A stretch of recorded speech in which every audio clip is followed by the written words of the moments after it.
हमारे बरसाने से अभी आए हैं। तो बरसाने में एक किशोरी जी के भक्त हुए, उनका नाम था गुलाब। क्या नाम था? गुलाब। पूरा नाम तो उनका गुलाब खां था। वो भले ही जन्म से हिंदू नहीं थे, लेकिन उन पर बहुत बड़ी कृपा ये हो गई कि उनका जन्म बरसाने में हुआ। बहुत ध्यान से सुनिएगा सब लोग, बरसाने में जन्म हुआ। आज भी पीली पोखर के पास में उनकी समाधि है, उनका चबूतरा है गुलाब खां का। बहुत ध्यान से सुनिए सब लोग, इधर देखो। तो उनके ऊपर कृपा ये हो गई कि वो ब्रज में जन्मे थे। भले ही जन्म उनका हिंदू परिवार में नहीं हुआ, लेकिन ब्रज में जन्मे, और ब्रज में भी बरसाने में जन्मे। ब्रज में जन्म होना बहुत बड़ी बात है। फिर ब्रज में भी गोवर्धन, नंदगाम, बरसाना, वृंदावन, गोकुल में जन्म होना बहुत बड़ी बात है। उसमें भी श्री बरसाना धाम में किशोरी जी के चरणों में जन्म लेना, ये और भी बड़ी बात है। हमारे हरिराम व्यास जी कहते हैं, स्वर दे दो थोड़ा सा। किशोरी तोरे चरणन की रज पाऊं, किशोरी तोरे चरणन की रज, जारज को ब्रह्मादिक तर सत, जारज को ब्रह्मादिक तर सत, सूरज शीश चढ़ाऊं, सूरज शीश चढ़ाऊं, किशोरी तोरे चरणन की रज पाऊं, किशोरी तोरे चरणन की रज पाऊं, बैठी रहूं कुंजन के कोने, सुन के गाइए, कुंजन के कोने श्याम राधिका गाऊं, श्याम राधिका गाऊं, किशोरी तोरे चरणन की रज पाऊं, किशोरी तोरे चरणन की रज पाऊं, व्यास स्वामिनी की छवि निरखत, व्यास स्वामिनी की छवि निरखत, विमल विमल यश गाऊं, विमल विमल यश गाऊं, हे किशोरी तोरे चरणन की रज पाऊं, किशोरी तोरे चरणन की। बंधुओं,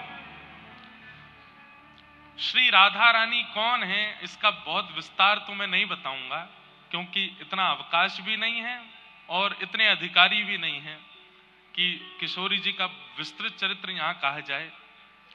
पर बस थोड़ा सा संक्षिप्त अगर आपको बता दूं तो ठाकुर श्री कृष्ण का प्रादुर्भाव, श्री कृष्ण का प्राकट्य सबके लिए हुआ है।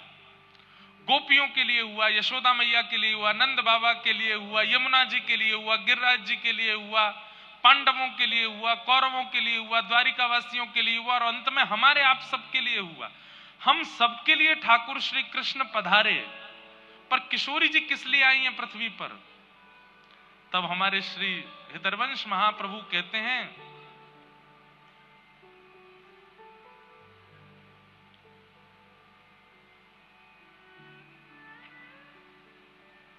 मोहन हित जन्म लियो श्यामा। ठाकुर जी के लिए जन्म लिया है किशोरी जी ने। किशोरी जी और किसी के लिए नहीं आई है, मेरे आपके लिए नहीं आई, वो केवल श्याम सुंदर के लिए आई हैं। और श्याम सुंदर की ही आह्लादनी शक्ति किशोरी जी हैं। वो ठाकुर जी को सुख देने के लिए आई हैं, ऐसी किशोरी जी। तो उनको समझना, उनका आस्वादन करना ये हमारा विषय ही नहीं है। वो ठाकुर जी के लिए आई हैं, बस वही उनको जान सकते हैं। पर मैं और आप तो थोड़ा बस प्रयास कर सकते हैं। ऐसी हमारी किशोरी जी, हमारी राधा रानी। तो गुलाब खां, उनका जन्म हुआ बरसाने में। थे तो वो गैर हिंदू, लेकिन रोज जाते थे किशोरी जी की चौखट पे, क्योंकि भाई अब जहां जन्म लिया है तो वहीं से दाना पानी चलता है। हमारे यहां कहते हैं कि नाटक में भी करो ना भक्ति तो कभी कभी असली हो जाती है। तो गुलाब रोज जाते थे श्री जी के मंदिर में। संगीत के थोड़े निपुण थे, सारंगी बजानी उनको आती थी। तो हमारी श्री जी के महल में जब समाज होती थी तो समाज में सारंगी बजाते थे। और सारंगी बजा बजा करके इतना राधा नाम सुना था, इतना राधा नाम सुना था कि अब उनको आदत ऐसी लग गई कि वो बिना श्री जी के दर्शन किए, बिना राधा नाम सुने रह ही नहीं पाते थे। रोज जाते और अटारी पर जब समाज होती तो समाज में सारंगी बजाते। उनका ब्याह आदि हो गया और ब्याह के बाद एक लाली ने जन्म लिया। अब उसका मूल नाम तो इन्होंने कुछ भी रखा हो अपने समाज के अनुसार, लेकिन बरसाने में रहने के नाते वहां पे बरसाने में सब छोटी छोटी लालियों को राधा रानी बोलते हैं, श्यामाजू बोलते हैं, किशोरी जी बोलते हैं। तो छोटी सी लाली का नाम इन्होंने राधा रख दिया, अपनी बेटी का नाम राधा रख दिया। थोड़ी सी जब बालिका बड़ी हो गई तो समाज में ये सारंगी बजाने ऊपर जाते थे श्री जी के महल में, तो राधा रानी को संग ले जाते थे, अपनी लाली को संग लेके जाते।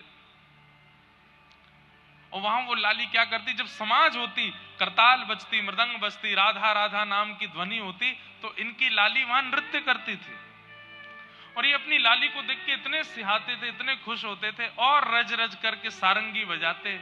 इनकी लाली घूम घूम करके नृत्य करती श्री जी के महल में। समय चलता रहा, चलते चलते चलते एक समय आया, लाली थोड़ी बड़ी हो गई। अब बड़ी होकर के वो लाली जब नृत्य करती तो वहां के सब गोस्वामी समाज, सब लोग गुलाब जी को स्नेह देते थे। सबने कही, अरे भैया गुलाब, अब लाली तेरी या की उम्र है गई है, या को ब्याह कर दे।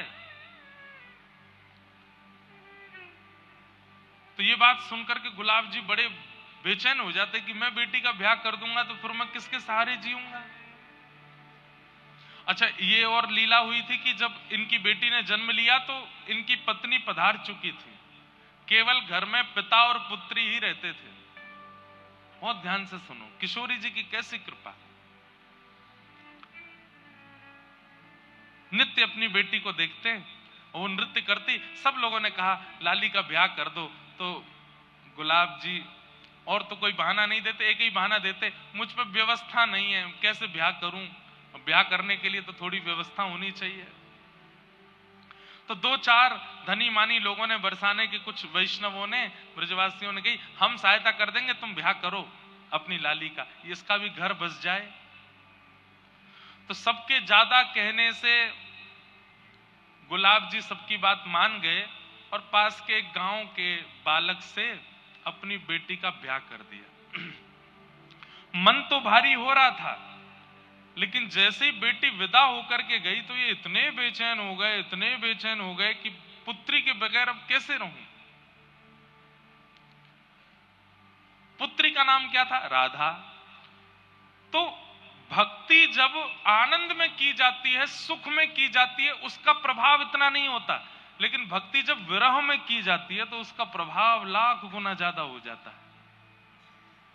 विरह में मतलब रोते हुए, बिलखते हुए, बेचैन स्थिति में जब आप किसी को पुकारते हैं तो वो पुकार इतनी पवित्र और इतनी शुद्ध होती है इसलिए आप हनुमान चालीसा का नित्य पाठ करते हो, आपने अनुभव किया होगा।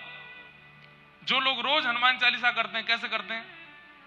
जय हनुमान ज्ञान गुण सागर जगत स्तुति लोक उजागर नाम दो नाम अंजन पुत्र नाम महावीर गोविंद नाम सुमत के कौन जो राज सुबह कारण कौन से कैसा। कई लोग तो इसी बीच में हाथ बजो ध्वजा विराज कांध मुंजन उजाय संघर्ष मन की नंदन देश बता महाजगवंदन विद्यावान गुणी अति चातुर नाम काज करे को। तो प्रभु चरित्र सुनवे को रसिया राम लगो, इशारे में सब बता भी देते हैं रोज करने वाले। लेकिन जैसे ही उनके जीवन में संकट आता है, उस दिन हनुमान चालीसा कैसी होगी? जय हनुमान ज्ञान गुण सागर जय कपीस तिहु। ए भाई 10 मिनट मुझको कोई नहीं छेड़ना, मैं हनुमान जी की आराधना कर रहा हूं। क्यों? क्योंकि पीड़ा में, संकट में, व्यक्ति जब संकट में होता है, पीड़ा में होता है, विपत्ति में होता है, तो उसकी स्मृति, उसका भजन अति पवित्र हो जाता है। बालक अपने माता पिता से भली सीधे मुंह बात नहीं करेगा, लेकिन जब बालक के जीवन में संकट आ जाता है तो रात में जाएगा मां के पास, मां आप बताओ ना मैं क्या करूं, मां मुझे अपने पास ही सुला लो। बोले अच्छा, अब तो तू इतने साल से तो सोया नहीं मेरे पास, अब मेरे पास मेरी बड़ी याद आ रही तेरे को। संकट में, विपत्ति में, पीड़ा में प्रेम पवित्र हो जाता है, आराधना पवित्र हो जाती है। तो आज तक तो राधा राधा बोलते थे क्योंकि बेटी का नाम राधा है, लेकिन वही बेटी अब जब ससुराल चली गई तो गुलाब खां की स्थिति ऐसी हो गई, अब विरह में पुकारने लगे, राधा राधा मेरी राधा। ऐसे पुकारने लगे कि निकुंज में बैठी हुई निकुंजेश्वरी श्री राधा रानी व्याकुल हो गई, उठ करके सिंहासन से जाने लगी। ललता विशाखा ने कहा कहां जा रही हैं स्वामिनी जी? राधा रानी बोली मेरा भक्त मुझे बुला रहा। बोले आपको नहीं बुला रहा है, अपनी बेटी को बुला रहा है। किशोरी जी बोली इसकी बेटी का नाम राधा कितने साल पहले रखा गया? बोले 18 साल पहले। और मेरा नाम राधा कितने साल पहले? बोले 5000 साल पहले। तो बोले किसका नाम है राधा? बोले मेरा नाम है। बोले भले कुभाव से पुकार रहा है, मैं तो जाऊंगी। वृषभानु की किशोरी सुन गई आहूत भोरी, प्रीत जान कहू थोड़ी तोहे राखेगी शरण।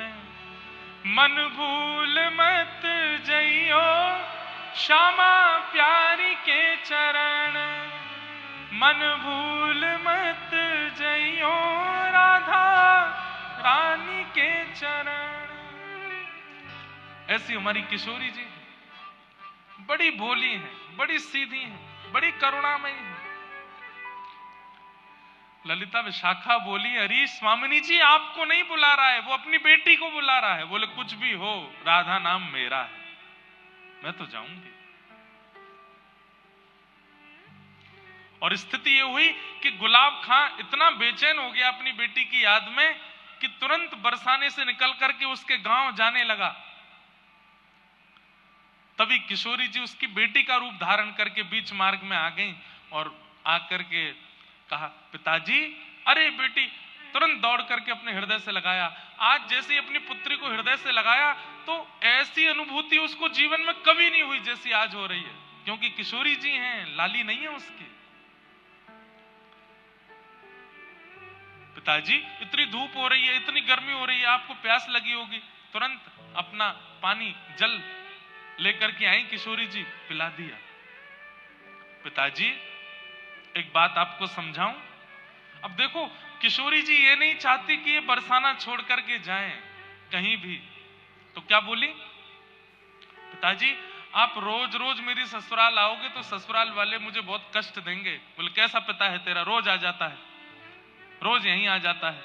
इसलिए पिताजी आप मत आया करो। मैं आपको वचन दे देती हूं, जब आप ऊंचे स्वर में करुण होकर के मुझे पुकारोगे राधा राधा राधा मेरी लाली राधा, मैं तुरंत आ जाया करूंगी, मैं आ जाया करूंगी। अब गुलाब खां के लिए किशोरी जी नहीं बोल रही हैं, गुलाब खां को तो अपनी बेटी दिख रही है। बोले मेरी बेटी कह रही है अच्छा लाली तू आ जाएगी? बोले हाँ। और वही होता है, गुलाब खां जब जब पुकारते किशोरी जी पुत्री का रूप धारण करके आ जाती और आकर के बैठ जाती उनके पास। सोचिए, ना यज्ञ है, ना अनुष्ठान है, ना किसी भी प्रकार का कोई तप है गुलाब के जीवन में, केवल और केवल विरह भाव से करुण भाव की पुकार है।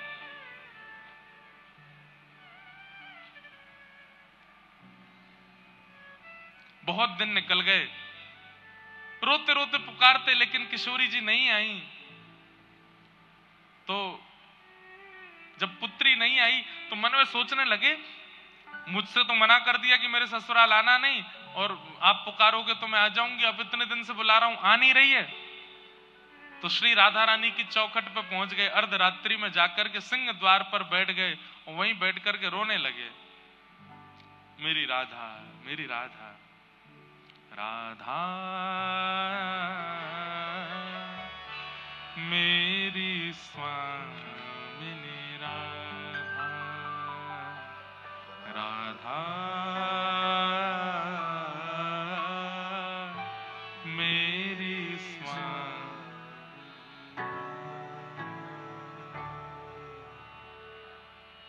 पुकारने लगे। और जैसे ही पुकारा इतने में ही श्री किशोरी जी प्रकट हो गए। 3 दिन से कुछ खाया पिया नहीं था गुलाब खां ने। और किशोरी जी प्रकट होकर के बोली, पिताजी का भयो, आप काई को इतने परेशान है रहे? अरे लाली मैं तुमको कितनों बुलायो, तू काई को ना आई? बोले पिताजी अब आ गई ना। बोले पिताजी बहुत दिन हो गए आपने सारंगी नहीं बजाई, अब एक सारंगी बजाओ, मैं नृत्य करूंगी। अर्धरात्रि का समय, तुरंत गुलाब खां सारंगी लेकर के आए, बजाने लगे। और छोटी सी उस आंगन में किशोरी जी ही राधा का रूप धारण करके, मतलब उनकी पुत्री का रूप धारण करके नृत्य कर रही हैं, और श्री गुलाब खां सारंगी बजा रहे हैं। ओ मेरी प्यारी को नाम श्री राधे, मेरी प्यारी को नाम श्री राधे, श्री राधे, श्री राधे नथवारी को नाम श्री राधे, नथवारी को नाम श्री राधे। तो आज इतने दिनों बाद गुलाब खां जी ने फिर से सारंगी बजाई और श्री राधा उनकी पुत्री के रूप में किशोरी जी नृत्य कर रही हैं। और नृत्य करते करते गुलाब खां जी को इतनी बेचैनी हुई कि मैं अपनी लाली को अपने हृदय से लगा लूं, तो तुरंत सारंगी रोक करके हृदय से लगाने के लिए दौड़े। उसी समय मंगला का समय हो गया। किशोरी जी के महल वृषभानु नंदिनी श्री बरसाने में मंगला का समय था। तो किशोरी जी नृत्य करते करते मंदिर की ओर दौड़ी, पीछे पीछे गुलाब खां भी जा रहे हैं। गोस्वामी ऊपर सेवा के लिए महल में जा रहे थे, उनको किशोरी जी नहीं दिखी, लेकिन पीछे पीछे राधा राधा कहते हुए गुलाब खां जा रहे हैं, वो दिखाई दिए।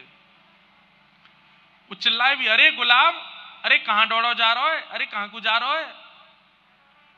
नहीं सुने, पीछे पीछे दौड़ते चले गए। पुजारी जी ने सोचा गोस्वामी जी ने कहीं जा रहा होगा। राधा वैसे भी अब जब से इसकी बेटी का ब्याह हुआ ये बेचैन ही रहता है, अपनी बेटी की याद में ही रहता है। ऊपर जाकर के गोस्वामी जी ने मंगला की। आपस में फिर चर्चा होने लगी, अरे आज सुबह सुबह गुलाब खां राधा राधा करता घूम रहा था, दौड़ता दौड़ता कहीं जा रहा था, पता नहीं कहां गया। 1 दिन 2 दिन 4 दिन 5 दिन 10 दिन हो गए। सबने पूछा कि भाई आजकल गुलाब खां दिखाई नहीं देता, कहां गया? ढूंढा भी लेकिन मिले नहीं।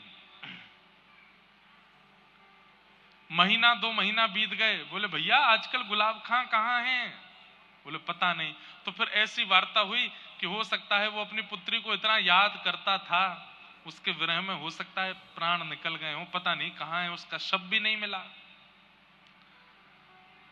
उसकी पुत्री के यहां जाकर के पूछवाया, बोले तुमको अपने पिता का कुछ अता पता है? बोले कि नहीं, यहां तो कब से नहीं आए, वो महीनों से नहीं आए। थोड़ी दिन चिंता हुई, फिर सब लोग भूल भाल गए। 6 महीना निकल गए, गुलाब खां जी का कोई अता पता नहीं है। 6 महीने बाद गुसाई जी रात्रि में किशोरी जी को शयन करा करके अपने घर जा रहे थे। तभी रात्रि का समय, घनघोर अंधेरा, जंगल में से आवाज आई गुसाई जी को, अरे गुसाई जी राधे राधे। गुसाई जी ने पीछे मुड़कर देखा तो कोई नहीं। बोले कौन है भैया, कौन राधे राधे कर रहे हो? बोले अरे मैं हूं तुम्हारो गुलाब। बोले गुलाब कहां है भैया तू? बोले मैं यहां हूं, इधर देखो। तो देखा तो एक निकुंज में एक झाड़ी के अंदर बैठे थे।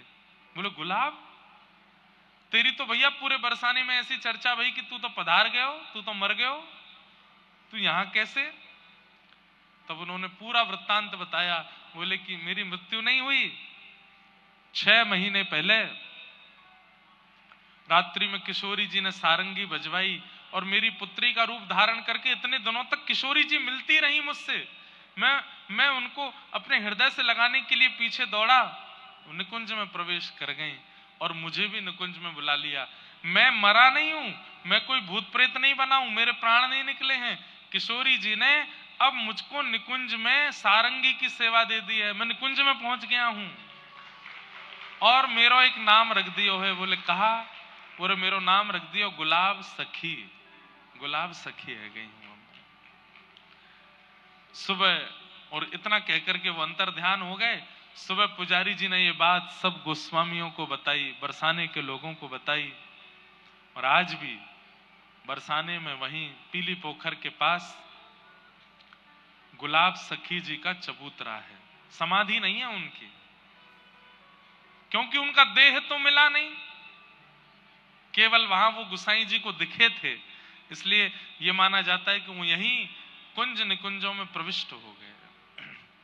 सोचिए,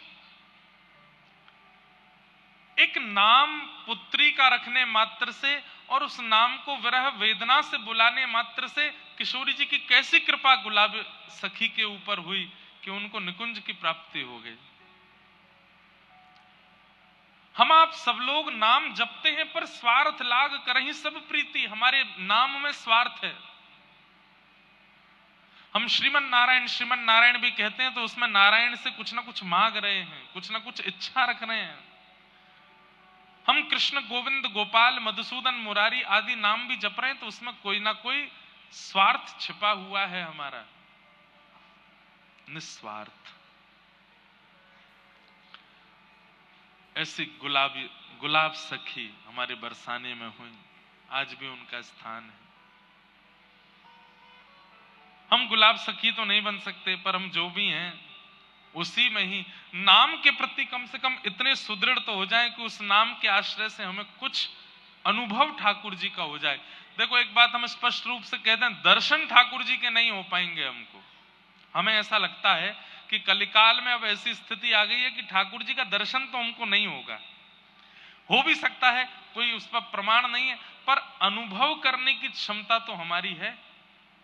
अनुभव तो हम कर सकते हैं, उनकी अनुभूति तो हम उनको महसूस तो हम कर सकते हैं। जैसे हवा महसूस होती है, लाइट महसूस होती है, स्वाद अनुभव होता है, ऐसे ठाकुर जी का भी अनुभव हो सकता है। और स्पर्श रूप गंध शब्द, इन पंचों से ही ठाकुर जी का अनुभव होगा।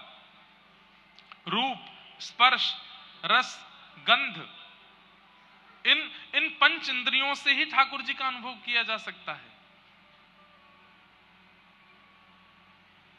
कुछ नहीं तो शब्द सुनाई दे जाए ठाकुर जी का, ऐसा स्वर सुनाई दिया कि बस इस स्वर को सुनने के बाद स्थिति स्तब्ध हो गई, अब कुछ और सुहा नहीं रहा है, बस वही स्वर, ये अनुभव हो सकता है।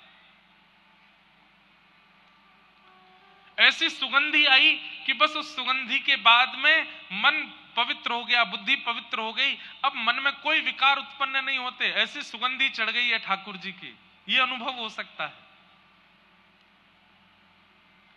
ऐसा कोई स्पर्श मिल जाएगा कि उस स्पर्श के बाद अब जगत स्पर्श की इच्छा नहीं रहेगी, वो विकार मुक्त हो जाएंगे हम।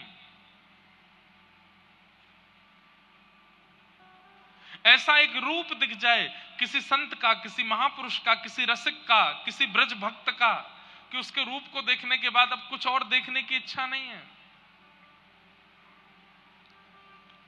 सूर कहां कहे दुविध आंधरो, बिना मोल को चेरो, भरोसो दृढ़ इन चरणन केरो।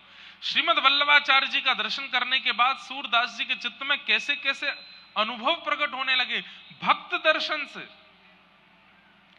सुनिए सूरदास जी महाराज, नाम सबने सुना है। हरि दर्शन की प्यासी अखियां, हरि दर्शन के प्यासी। सूरदास जी कैसे हैं? सूरदास जी का जन्म दिल्ली के पास के एक गांव में हुआ। जन्म से ही आप नेत्र विहीन थे, नेत्र नहीं थे आपको। लेकिन बंधुओं, कई लोगों का अवतरण पृथ्वी पर हमारा कल्याण करने के लिए होता है। वो भगवत प्राप्ति करने के लिए नहीं आते, वो अपने जीवन से, अपने जन्म से हमको भगवत प्राप्ति करा देते हैं। सब लोग बिल्कुल सावधानी से बैठो, इधर देखो, सावधानी से सुनो। कई लोगों का जन्म अपने जीवन से हमें भगवत अनुभव कराने के लिए होता है।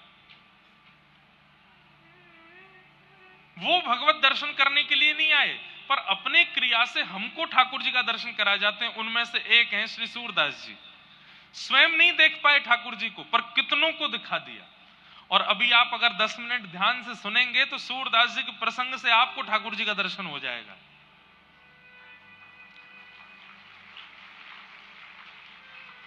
और विशेष रूप से हमारी प्रार्थना, जो आगे बैठे हैं ना लोग, आगे वाली पंक्ति वाले, ये तो बहुत ध्यान से सुना कीजिए। पीछे वाले तो ध्यान से सुनते हैं, आगे वाले वार्ता ज्यादा करते हैं। तो बस इनसे हमारी प्रार्थना है, थोड़ी वार्ता कम करो, ध्यान से कथा सुनो। और एक चीज और कर सको कल से तो और अच्छा लगे, ये कर्ण पिशाचनी जो आप सबके पास है मोबाइल फोन के रूप में, इसको कम से कम 2-2.5 घंटा जब कथा चले तो उतनी देर इसको विश्राम दो, थोड़ी उसको भी आराम करने दो। सूरदास जी का प्रसंग आता है। जन्म हुआ दिल्ली के पास के एक ब्राह्मण कुल में, लेकिन परिवार इतना दीन था कि उनके पास ज्यादा भोजन की और आदि की कोई व्यवस्था नहीं थी। पिताजी ब्राह्मणोचित कर्म करते थे। ब्राह्मणत्व में जो कर्म विहित हैं उनको करते थे। एक बार आपने कहीं कुछ अनुष्ठान आदि किया तो आपको 2 रुपया मिला। इनके पिताजी को, सूरदास जी के पिताजी को, सूरदास जी का नाम तो सुना है ना सबने, 2 रुपया मिला सूरदास जी के पिताजी को। उस समय में 2 रुपया इतना होता था कि उनके पिताजी नाचते हुए गांव में आए और सबको बताया, भैया 2 रुपया मिला है, अब तो 6-7 महीना कहीं जाने की जरूरत ही नहीं है, इससे ही घर चल जाएगा। इतने खुश, इतने प्रसन्न हो गए कि अर्धरात्रि का समय अपनी पत्नी के साथ बोले, मैं सो ही नहीं पा रहा हूं, मुझे इतनी खुशी हो रही है, हमको 2 रुपया मिला है। देवी, इसको बढ़िया से कपड़े में मलमल के कपड़े में बांध करके एक जगह पर रख दो, सुबह उठ करके फिर इससे सामग्री लेके आएंगे, ऐसा करेंगे वैसा करेंगे। इतने एक्साइटेड हो गए कि रात भर सो ही नहीं पाए सूरदास जी के पिताजी। पता नहीं रात में कहां से चूहे आए और चूहे वो मलमल का जो वस्त्र जिसमें 2 रुपए बंधे थे उसको लेकर के गए, उसको तो कुतर दिया, 2 रुपया कहीं चले गए, खो गए। सुबह उठे, उठ करके स्नान किया, स्नान करके कपड़े पहने, देवी जल्दी से वो मलमल का कपड़ा दो, खोल करके 2 रुपया निकालो उसमें से। और ढूंढा तो पूरे घर में वो 2 रुपया नहीं मिले। 2 रुपए ना मिलने पर इतना रोए, इतना रोए, इतना रोए कि बेचैन हो गए। हाय नाथ, जैसे तैसे तो इतने सालों में कमाई हुई और वो भी कहां चली गई पता नहीं। तो सूरदास जी के पास में एक विद्या थी, उनके नेत्र नहीं थे, लेकिन वो खोई हुई चीजों को ढूंढ लेते थे। उनके पास एक ठाकुर जी के द्वारा प्रदत्त विद्या थी ऐसी, वो बता देते थे उसका कोई सामग्री कहां है, तुम्हारा ब्याह कब होगा, भविष्य बता देते थे, बीता हुआ कल बता देते थे। ये ठाकुर जी के द्वारा कृपा थी उनके ऊपर। सूरदास जी अपने पिताजी को रोते हुए देख बोले, पिताजी आप क्यों रो रहे हो? तो सूरदास जी के पिताजी बोले, बेटा 2 रुपया इतने सालों में पहली बार कमाई की और वो भी खो गए। सूरदास जी बोले, पिताजी इतना व्याकुल, इतनी बुरी तरह रुदन यदि ठाकुर जी के लिए किया होता ना तो ठाकुर जी प्रकट हो जाते आपके आगे। ये 2 रुपया के लिए रो रहे हो? अरे जो खर्च हो जाना उसके लिए क्यों रो रहे हो आप? अरे बेटा तू क्या जाने, तू तो घर में पड़ा रहता है, दिखाई तुझे देता नहीं है, मां भोजन बना देती है, खा लेता है, तू क्या जाने कि पैसे का कितना मूल्य होता है। मुझे तो 2 रुपए चाहिए। और मैंने सुना है तेरे मित्र बताते हैं कि तू भविष्य बता देता है, तू खोई हुई चीजें बता देता है, चल मेरे 2 रुपए बता कहां गए होंगे।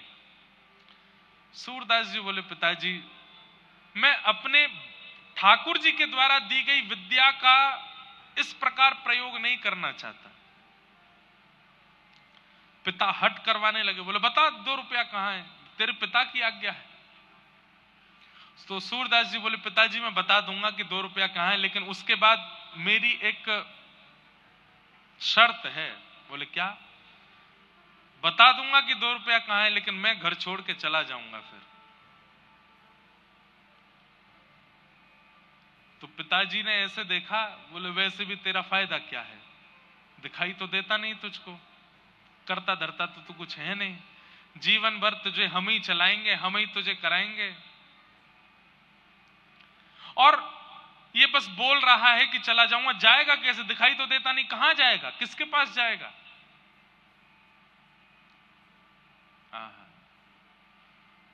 सूरदास जी के अंदर बचपन से ही, कई बच्चों में भी आप लोग देखेंगे कि उनके घर में सिखानी नहीं पड़ी है, पर पता नहीं कहां से उन बालकों में भक्ति आ जाती है। ये उनके पूर्व जन्म के संस्कार हैं। सूरदास जी पूर्व जन्म के श्री उद्धव जी महाराज हैं, इसलिए उनके उनके अंदर भक्ति बाल्यकाल से ही है। कहां जाएगा? 2 रुपया बता के कहीं चला भी जाएगा तो तू जाएगा कहां? सूरदास जी कह रहे हैं, नाथ तू अनाथ को अनाथ कौन मोसो, मो समान आरत नहीं, आरत हर तो सो। अरे पिताजी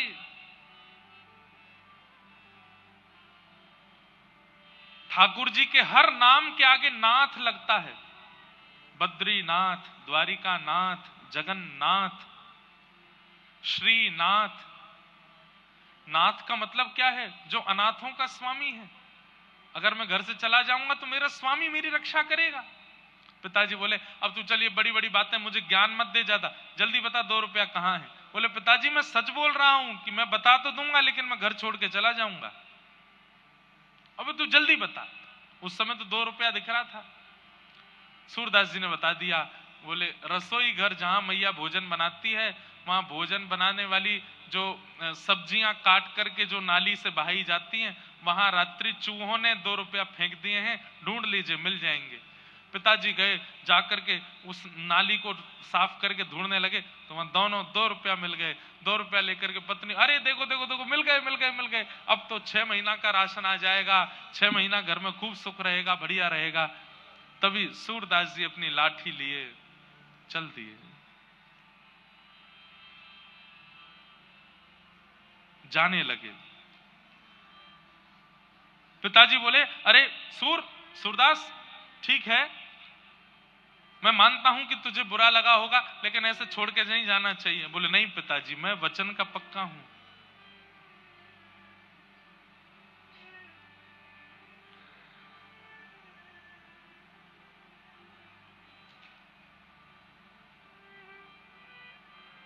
एक बहुत सुंदर पद है,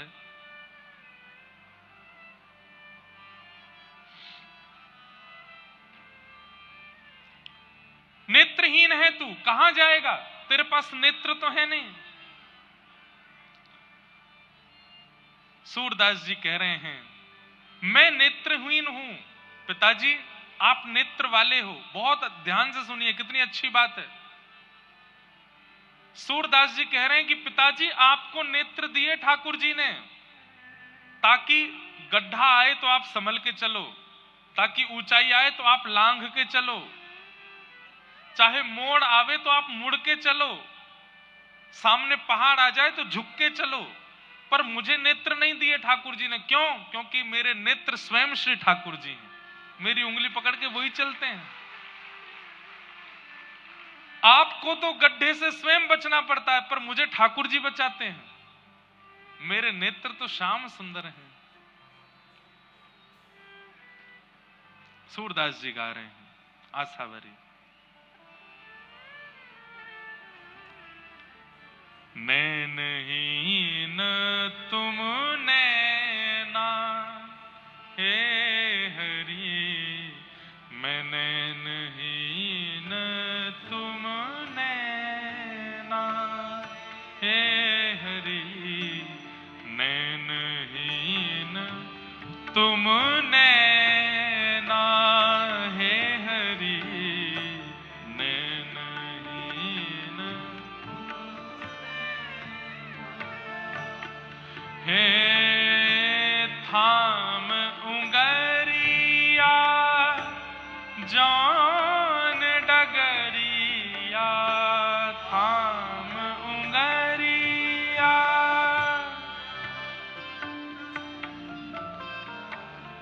थाम उंगरिया जान डगरिया, थाम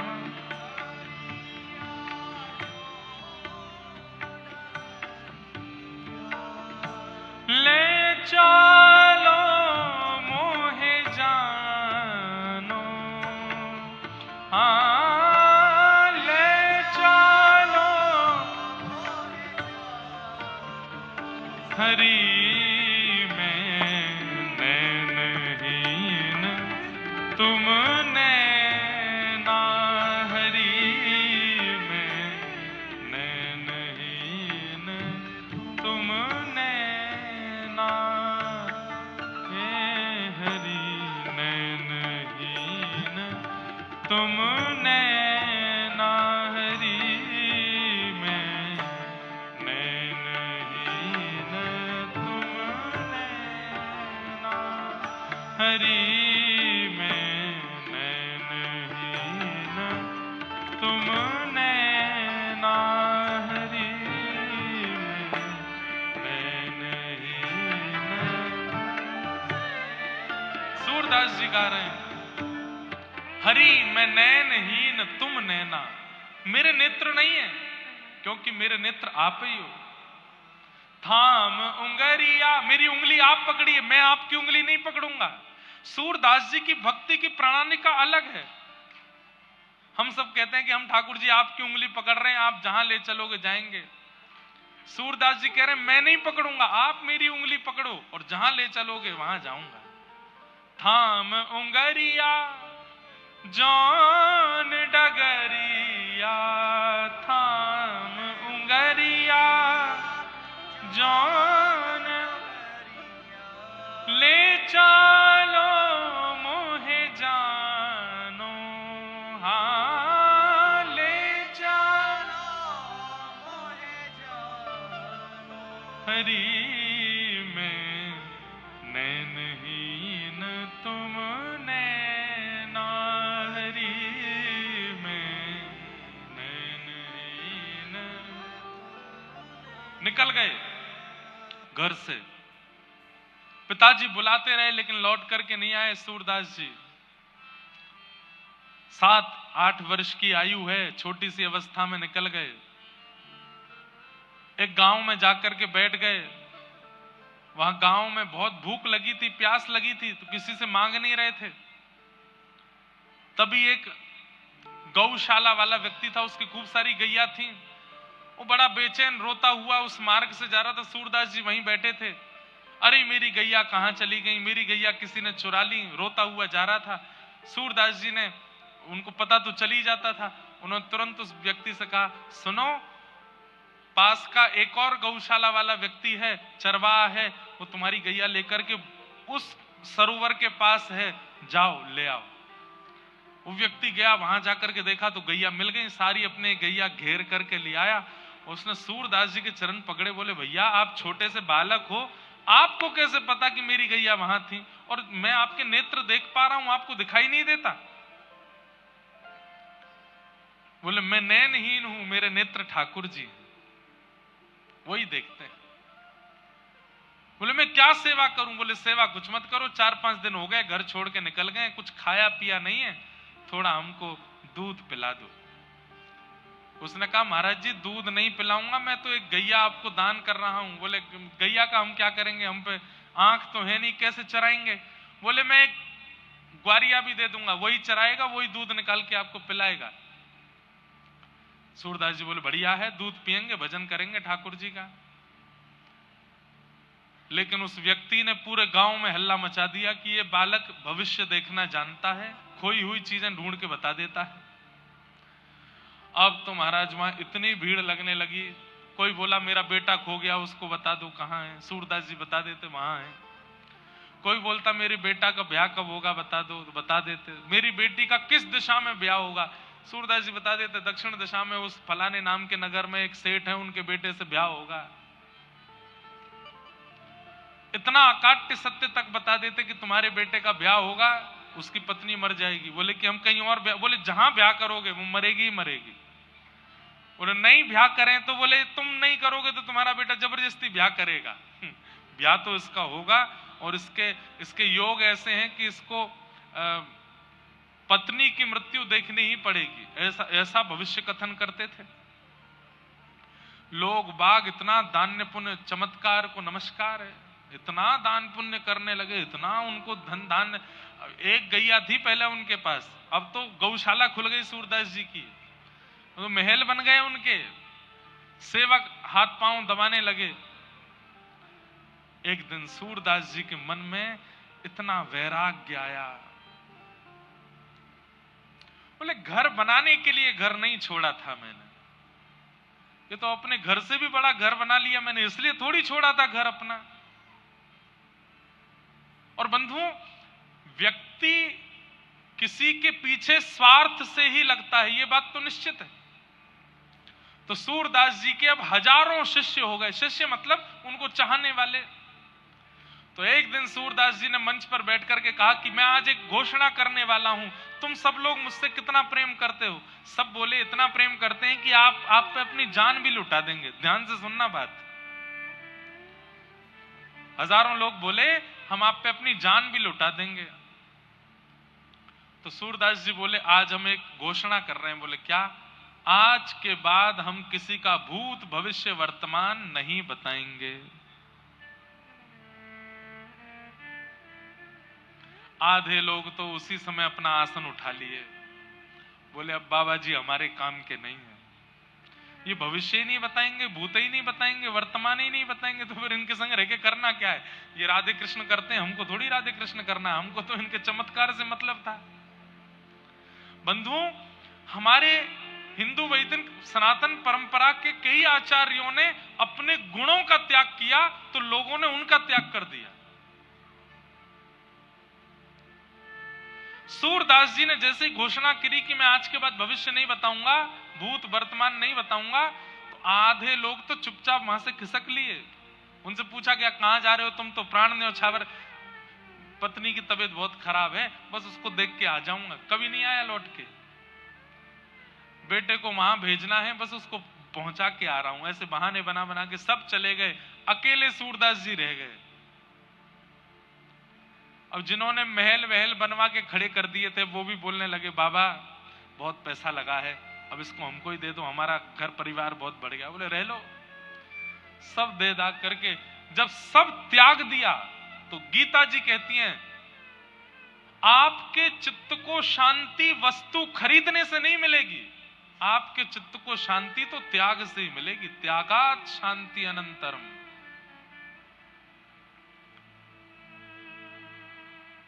जितने लोगों को जोड़ते चलोगे, जितने संबंध बनाते चलोगे, जितनी व्यवस्थाएं जीवन में लाते चलोगे, उतने ही ज्यादा अशांत हो जाओगे आप। और जितने अकेले होते चले जाओगे, जितना त्याग करते चले जाओगे, आपसे ज्यादा प्रसन्न कोई नहीं है फिर। इसका मतलब हम ये नहीं कह रहे कि आप लोग कल ही अपना घर बार छोड़ दो, पर जितना परिवार है ठीक है, उतना ही रहने दो। ये बिल्डिंग वाला भी मुझसे खुश हो जाए, वो व्यापारी भी मेरा हो जाए, इससे भी मेरा संबंध हो जाए, ये भी मेरा मित्र बन जाए, इससे भी मेरे कांटेक्ट हो जाएं, मेरे फोन लिस्ट में कम से कम 500 आईएएस ऑफिसरों के नंबर हो जाएं, इतने पुलिस अधिकारियों के हो जाएं, इस नेता से मेरा। ये बहुत ज्यादा संपर्क बनाने में और संबंध बनाने में जो लोग रहते हैं, एक दिन बहुत निराश होते हैं, बहुत हताश होते हैं। संपर्क मतलब, मैंने तो अभी संपर्क संबंधों की बात की, पर किसी भी रूप में, चाहे धन के रूप में, गाड़ी के रूप में, धान्य के रूप में, संबंध के रूप में, ऐश्वर्य के रूप में, जितना विस्तार करोगे उतने शांत होते चले जाओगे।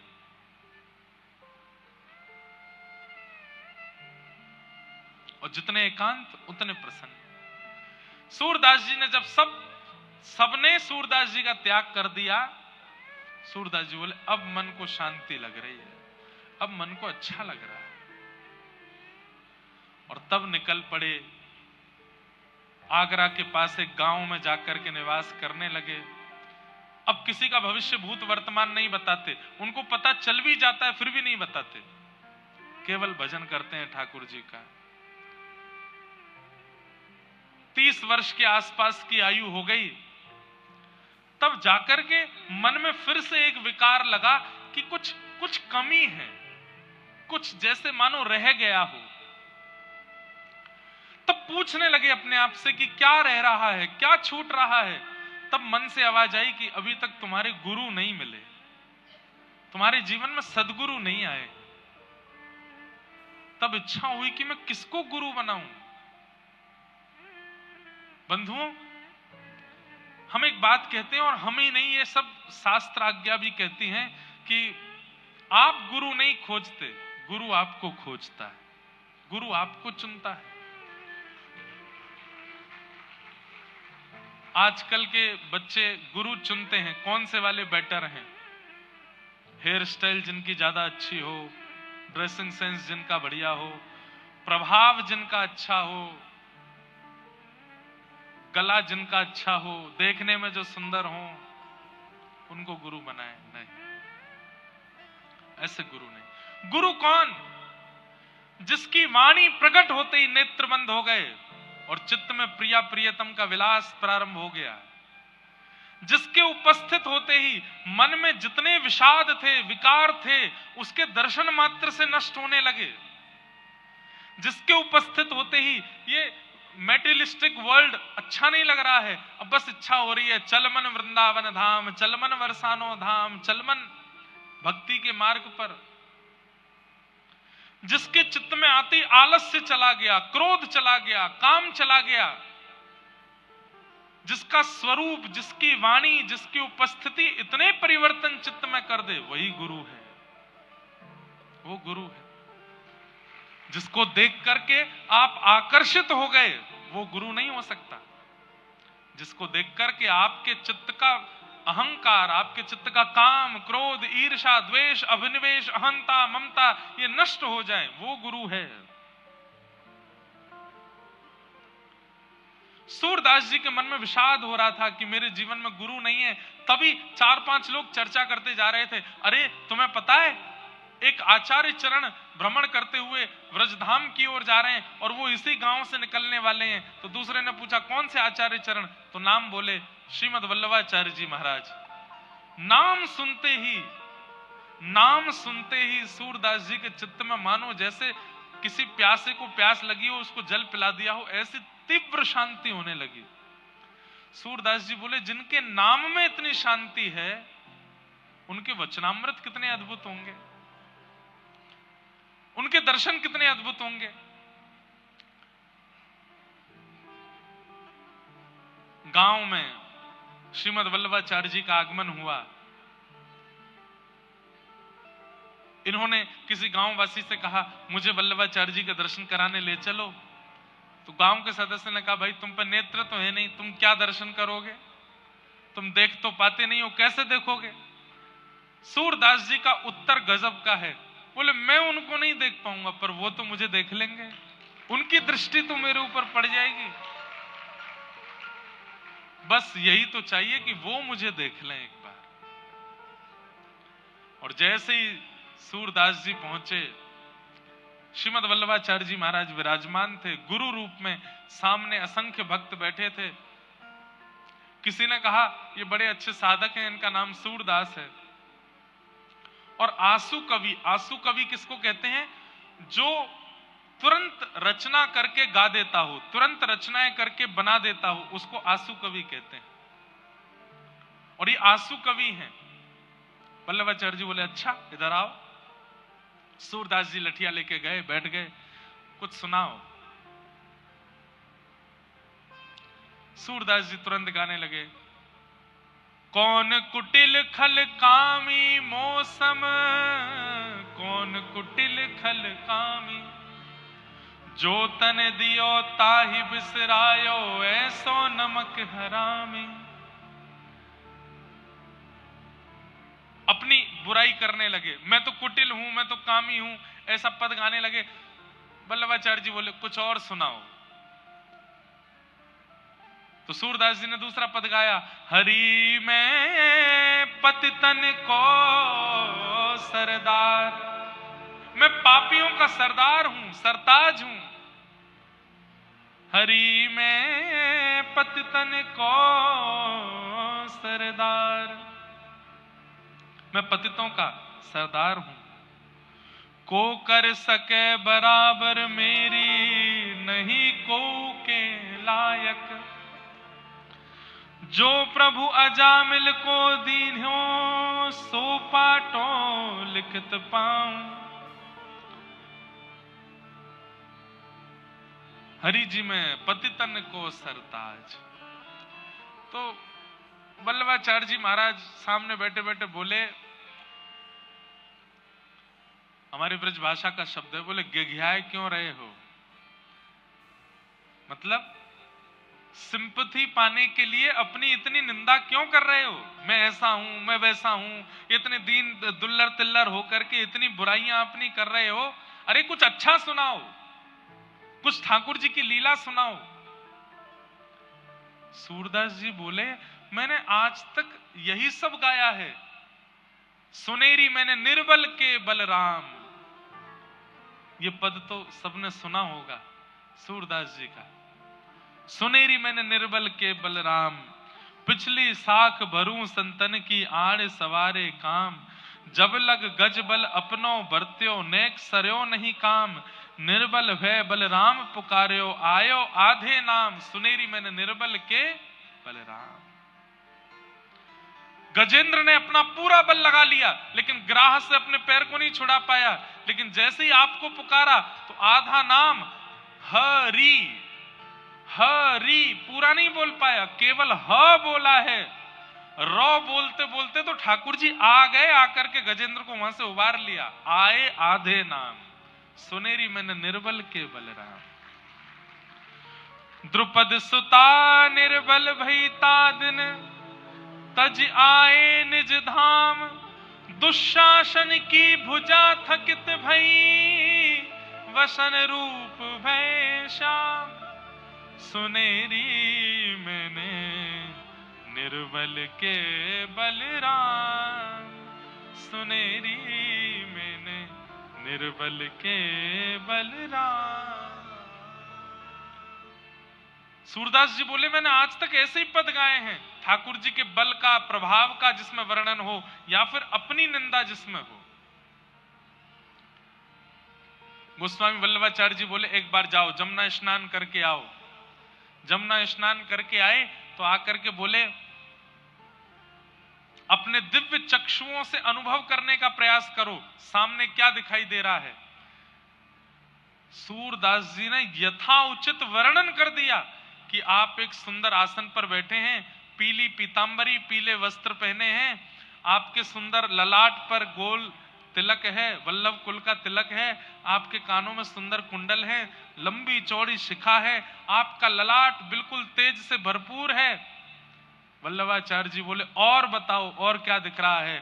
तभी सूरदास जी के नेत्रों से अश्रु आने लगे। ओहो जय हो, आपके वाम भाग में गौर वर्णा श्री किशोरी जी बैठी हैं और आपके दाहिनी गोद में श्याम सुंदर ठाकुर जी बैठे हैं, मुझे दिख रहा है। वल्लभाचार्य जी बोले अब सुनाओ। तब सूरदास जी ने ठाकुर जी की लीला का पद गाया, ठाकुर जी की किसी लीला का पद गाया। शोभित कर नवनीत लिए, घुटरुन चलत रेणु तन मंडित, गोरोचन तिलक किए।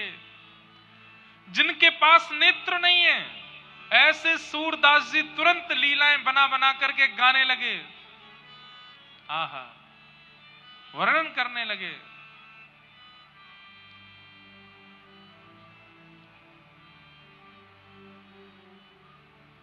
दर्पण हाथ लिए नंद नंदन।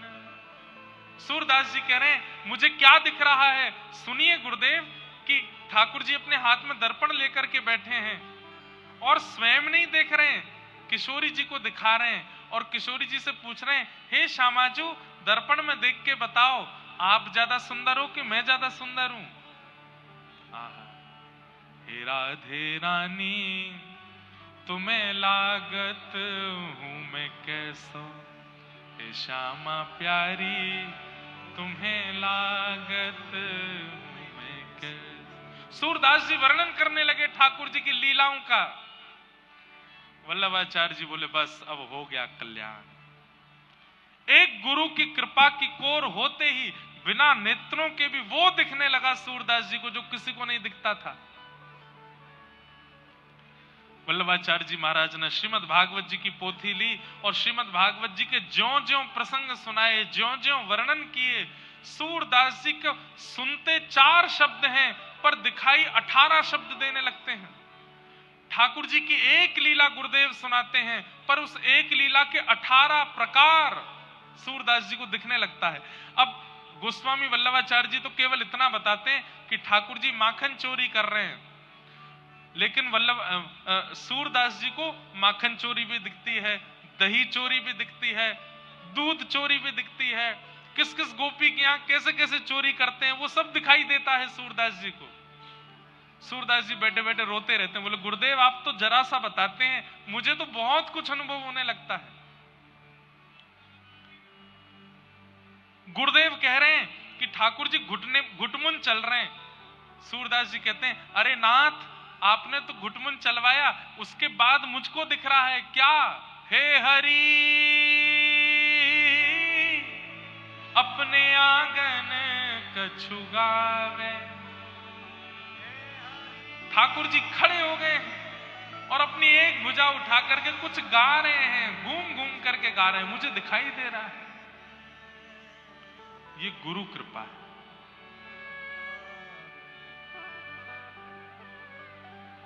लोगों ने कितनी परीक्षाएं ली सूरदास जी की। मंदिर में रोज श्रृंगार होता था, सूरदास जी दर्शन करने जाते लाठी लेकर के।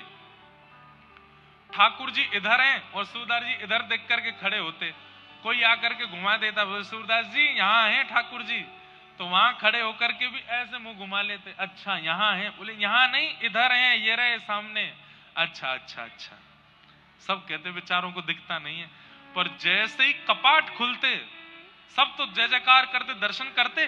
सूरदास जी उस पोशाक का वर्णन कर देते जो ठाकुर जी पहन के आए हैं।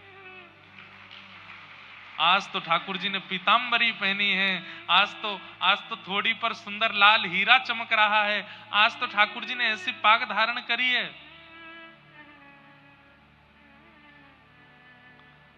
सब लोग बोले भाई सूरदास कैसे तुमको अनुभव हो जाता है इतना? तुम्हें कैसे पता चल जाता है कि ठाकुर जी क्या धारण करते हैं, क्या पहनते हैं? बोले सब मेरे गुरुदेव की कृपा। एक दिन सेवायतों ने सोचा, बोले कि ये सोच के आते हैं कि मैं पीले राग का वर्णन करूंगा, पीले वस्त्र का, और उस दिन गलती से हम पीला ही पहना देते हैं। ये पहले से ही सोच विचार करके आते होंगे और ठाकुर जी कृपा करके वही वस्त्र पहन लेते हैं, इसलिए ये वस्त्र का वर्ण रंग आदि सब बता देते हैं। आज हम एक काम करते हैं, बोले क्या आज ठाकुर जी को वस्त्र ही नहीं पहनाएंगे? देखें तो सही है क्या बताने वाले हैं। ठाकुर जी लंगोटी में खड़े हैं आज केवल। सूरदास जी पहुंचे छड़ी लेकर के, दिखाई नहीं देता नेत्रों से। सूरदास जी आप हर दिन वर्णन कर देते हो ठाकुर जी का श्रृंगार कैसा है, आज वर्णन करो। सूरदास जी बोले पहले दर्शन कराओ तो, अभी तक पर्दा तो खुला नहीं। तुमको कैसे पता पर्दा नहीं खुला? बोले मुझे सब पता है। जैसे ही पर्दा खुला, आज ठाकुर जी लंगोटी में थे, कुछ पहना ही नहीं, कुछ नहीं पहना है आज गुसाई जी ने। बताओ सूरदास जी आज कैसे वर्ण की पोशाक है?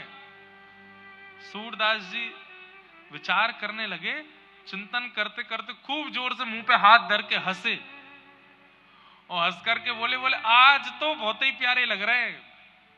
बोले प्यारे तो रोज ही लगते हैं, पर आज विशेष क्या है?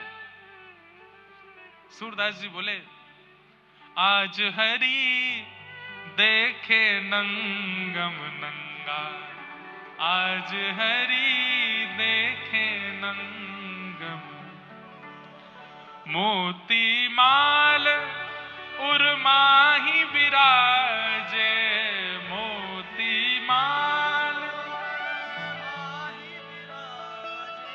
छवि के उठत तरंगा, छवि के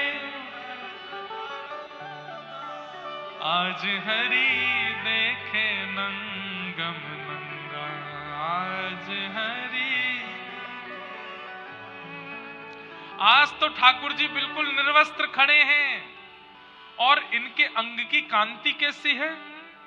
जल सुत भूषण अंग विराजत, बसनहीन छवि उठत तरंगा, बसनहीन छवि उठत तरंगा, अंग अंग प्रति अमित माधुरी, निरख लजित रति कोटि अनंगा, निरख लजत रति कोटि अनंगा, किलकत हंस दधि मुख लपटावत, सूर हसत ब्रज युवतिन संगा, आज हरि देखे नंगम नंगा, आज हरि देखे नंगम नंगा।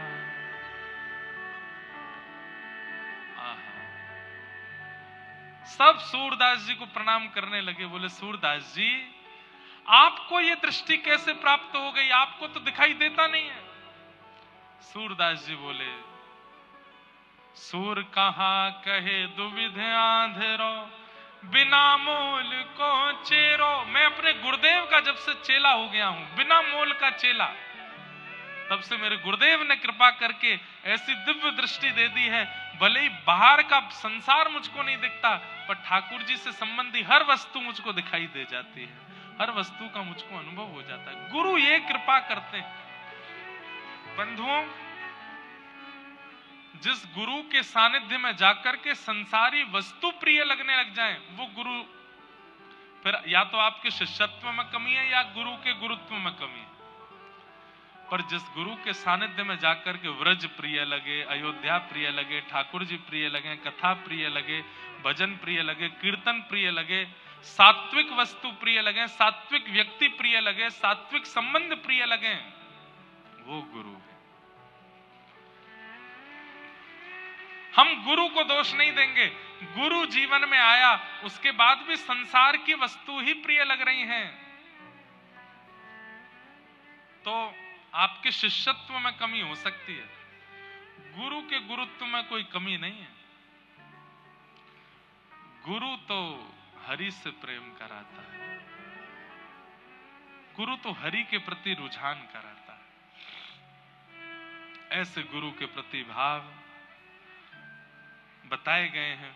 भागवत जी में भक्तों के 3 लक्षण बताए गए, उत्तम, मध्यम और सात्विक। उत्तम, मध्यम और साधारण, इन 3 भक्तों के लक्षण पर हम चर्चा करेंगे। एक श्लोक कहकर के फिर हम कीर्तन गा करके आज की कथा को तो विश्राम देंगे।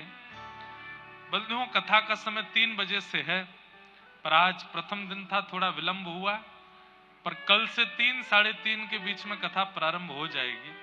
आप सब लोग उससे पहले ही आने का अपना, आज भी आई गए होंगे कई लोग तो पहले, लेकिन कल से और बिल्कुल समय से आप लोग आने का प्रयास करिएगा। 3 लक्षण बस सुन लीजिए, उसके बाद हम कथा को विश्राम देंगे। उत्तम, मध्यम और साधारण। हम कौन से भक्त हैं ये आपको विचार करना। उत्तम कौन? सर्वभूतेषु यः पश्येत् भगवद् भावमात्मनः भूतानि भगवत्यात्मन् एष भागवतोत्तमः। जो सब जगह ठाकुर जी की व्यापकता को स्वीकार करता है, इसमें भी भगवान है, फूल में भी भगवान है, मुझ में भी भगवान है, आप में भी भगवान है, पंडाल में भी भगवान है, लाइट में भी भगवान है, सब जगह भगवान है, ऐसा विश्वास जिसके चित्त में है,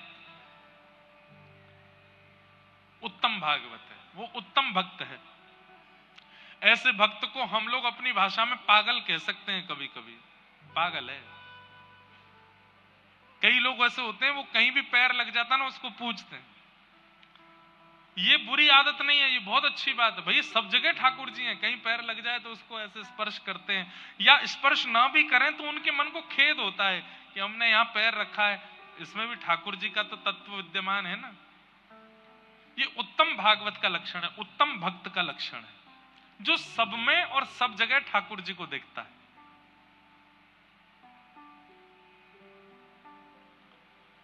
मध्यम भागवत कौन है? मध्यम भक्त कौन है?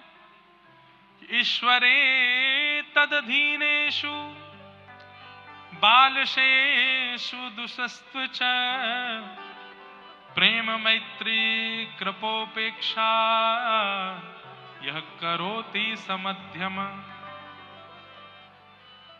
मध्यम भक्त कौन है? बोले ठाकुर जी से प्रेम करता है, उनके भजने वाले ठाकुर जी के भक्तों के अधीन रहता है, उनको उनके प्रति दास रहता है, और जो ठाकुर जी को नहीं भजते उनके प्रति बाल भावना रखता है कि अरे बालक हैं, कोई बात नहीं, और जो ठाकुर जी की निंदा करते हैं उनसे दूरी बना लेता है। ये मध्यम भक्त है। बहुत ध्यान से सुनो, ठाकुर जी से प्रेम करता है, ठाकुर जी के भक्तों का दास बनता है, ठाकुर जी को न जानने वालों के प्रति बालक बुद्धि रखता है, और ठाकुर जी की निंदा करने वालों से दूरी बना लेता है। ये मध्यम भक्त है। उत्तम भक्त इन 4 प्रवृत्तियों में, वो चारों में भी भगवान को ही देखता है। मध्यम भक्त के अंदर थोड़ा विभाजन है। और तृतीय है सामान्य भक्त। साधारण भक्त का लक्षण क्या है? अर्चायामेव हरे पूजाम य श्रद्धये हते न तद्भक्तेषु चान्येषु न भक्तः प्रकृत स्मृतः। सामान्य भक्त कौन है? बोले केवल मूर्ति पूजा में विश्वास रखता है, बाकी और कहीं इसकी श्रद्धा नहीं है। केवल मूर्ति पूजा में, मूर्ति में भगवान देखता है। कभी सामने त्रिपुंडधारी उर्तपुंडधारी कोई भक्त वैष्णव आ जाए, उनको प्रणाम नहीं करेगा। कहीं कथा चल रही हो तो उसको आडंबर लगता है, कोई उत्सव मना रहा हो तो उसको पाखंड दिखाई देता है। केवल भगवान की मूर्ति पूजा में ही उसकी निष्ठा है, बाकी सारे प्रकल्पों में उसको आडंबर और पाखंड का दर्शन होता है। साधारण है। केवल मूर्ति में भगवान है और कहीं भगवान नहीं है, ऐसी भावना जिसकी है, सामान्य।